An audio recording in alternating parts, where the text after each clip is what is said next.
Yemək, işləmək, ölmək, yemək, işləmək, ölmək. Budur, məqsəd budur. Bunun üçün işə gedirsən ki, pul qazanıb yemək yeyim.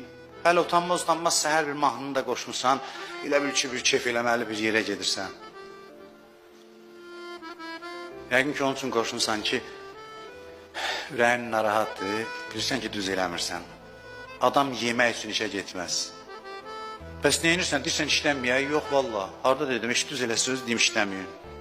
Əksinə daha ciddiyyətlə işlə, niyyətin Allah olanda. Sən niyyətin Allah olanda maaşın az olur. Yox, valla. Valla yox. Bədənin işi görsün, ruhun Allahın yanı. Yoxsa qazan ye. Üzr istəyirəm dönə-dönə sizdən bu sözümə görə. Çox dönə-dönə düzüm. Başqa canlılar heç qazanmadan yeyirlər ki. Tövlədə oturub şah kimi deyir, ot nə oldu?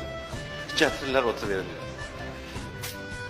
Heç o işləmir ki, pul da qazanmadan. Məqsəd yemək deyil. Qazan ki, Allah mənə deyib ki, ibadət 10-9-u halaldan ruzu qazanmaq.